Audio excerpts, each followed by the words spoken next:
Hi guys, welcome back to our channel by SM herbal. So இன்றைக்கி நாம் ஒரு புதுசான வீடியோ தான் பார்க்க போகிறோம். உங்களுக்கு மட்டும் இல்லைங்க, டோட்டலி இது எனக்கும் புதுசு தான். பிஸ்னஸ் பொறுத்த வரைக்கும் இது பண்ணணும் அதுதான் பண்ணணும் அப்படின்ட்டு ரெஸ்ட்ரிக்ஷனே கிடையாது. ஸோ நம்மளுக்கு என்ன பிடிக்கும், நம்மளுக்கு என்ன வரும் அப்படிங்கிறத முதல்ல நம்ம ரெக்கக்னைஸ் பண்ணணும். ஸோ ரெக்கக்னைஸ் பண்ணிட்டோன்னா நெக்ஸ்ட் என்ன செஞ்சு பார்த்துட வேண்டியது தான். ஸோ எதுக்குமே ஒரு பிகினிங்னு ஒன்று வேணும் இல்லையா? ஸோ அந்த மாதிரி தான் யோசித்த உடனே எனக்கு கிளிக்கான ஒரு விஷயம் return gifts. So return gifts idea, அதை பற்றின நாலேஜ் எனக்கு எதுவுமே கிடையாது. பட் ரிட்டன் கிஃப்ட்ஸ் ஏன் நம்ம பண்ணக்கூடாது அப்படிங்கிற ஒரு தாட் எனக்கு எப்போவுமே இருந்திருக்கு.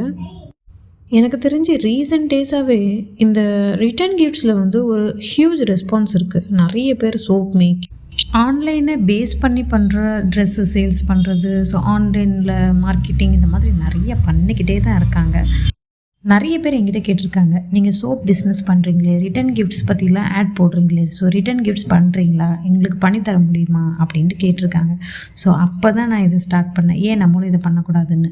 ஸோ முழுக்க இந்த வீடியோ எனக்கு ஒரு ரிட்டன் கிஃப்ட்ஸ் ஆர்டர், அதை எப்படி நான் கொண்டு போனேன், என்னென்னலாம் ஆட் பண்ணியிருக்கேன், ஃபர்ஸ்ட் டைம் பண்ணும்போது என்னால் எந்த அளவுக்கு இது பக்காவாக பண்ண முடியுது அப்படின்ட்டு எனக்கே நான் ஒரு டாஸ்க் மாதிரி பண்ணிக்கிட்டேன். ஸோ ரிட்டன் கிஃப்ட்ஸில் நான் என்னெல்லாம் இன்க்ளூட் பண்ணியிருக்கேன், எது எப்படி வாங்கினேன், என்னெல்லாம் வச்சுருக்கேன், எனக்கு என்னெல்லாம் ஸ்ட்ரகிள்ஸ் வந்துச்சு, என்ன அட்வான்டேஜாக நானும் கற்றுக்கிட்டேன் அப்படிங்கிறத சொல்கிறதுக்கு தான் இந்த வீடியோ. ஸோ பேசிக்கலி பார்த்திங்கன்னா, இந்த ரிட்டன் கிஃப்ட் ஆர்டரில் கஸ்டமர் எனக்கு கொடுத்த ரெக்குவயர்மெண்ட்ஸ், ஆல்சோ அவங்க கொடுத்த மார்ஜின், ஒரு பாக்ஸோடைய ரேட் இது தான் இருக்கணும் அப்படின்ட்டு கொடுத்த மார்ஜினை பொறுத்து நான் என்னெல்லாம் பண்ணலாங்கிறத ஃபஸ்ட்டு நோட் பண்ணி வச்சுக்கிட்டேங்க. இந்த ஆர்டரில் எனக்கு பெரிய டாஸ்க்காக இருந்தது இந்த கண்டெய்னர்ஸை சர்ச் பண்ணி ஃபிக்ஸ் பண்ணுறது தான். ஸோ இப்போ ஸ்க்ரீனில் காட்டிகிட்டு இருக்கிற கண்டெய்னர்ஸ் எல்லாமே பேபி ஷவருக்கு, மேரேஜ் ஃபங்க்ஷன்ஸ்க்கு, ஸோ பர்த்டேக்கு ரிட்டன் கிஃப்ட்ஸ் கொடுக்கறதுக்கு பக்காவாக இருக்கும். ரீசெண்டாக தான் நீங்கள் பேக்கிங் பிஸ்னஸ்லாம் பண்ணிகிட்ருக்கீங்க அப்படின்னா, உங்களுடைய ப்ரௌனிஸ், கேக்ஸ் இதெல்லாம் வச்சு கொடுக்குறதுக்கு கூட எங்ககிட்ட மினி பாக்ஸஸ் அவைலபிள் இருக்குது. ஸோ உங்களுக்கும் இந்த மாதிரி ரிட்டன் கிஃப்ட்ஸ் வேணும் அப்படின்னா தாராளமாக எங்களை கான்டாக்ட் பண்ணலாம். உங்களுக்கு கண்டெய்னர்ஸ் மட்டும் வேணும், பாக்ஸஸ் மட்டும் இருந்தால் போதும், அந்த மாதிரி ஆப்ஷன் இருந்தால் கூட தாராளமாக எங்களை கான்டாக்ட் பண்ணலாம்.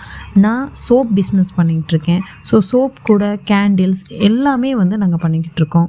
ஸோ இந்த மாதிரி ஸ்க்ரீனில் காட்டிகிட்ருக்கிற குங்குமச்சிமில் இருக்கட்டும், ஸ்டேஷ்னரி ஐட்டம்ஸ் இருக்கட்டும், உங்களுக்கு பர்சனலி ஏதாவது ரெக்குவயர்மெண்ட்ஸ் இருந்தால் அதை நீங்கள் வாட்ஸ்அப்பில் எங்களுக்கு இமேஜாக அனுப்பலாம். ஸோ திஸ் டைம் எனக்கு கிடைச்ச ரிட்டன் கிஃப்ட்ஸ் ஆர்டரை நான் என்னெல்லாம் பண்ணுங்கிறத ஒன் பை ஒன்னாக வீடியோவை நான் அப்லோட் பண்ணலான்னு இருக்கேங்க. தேங்க்யூ ஃபார் வாட்சிங் திஸ் வீடியோ. மேற்கொண்டு உங்களுக்கு ஏதாவது டீட்டெயில்ஸ் வேணும்னா கீழே டிஎம் பண்ணு.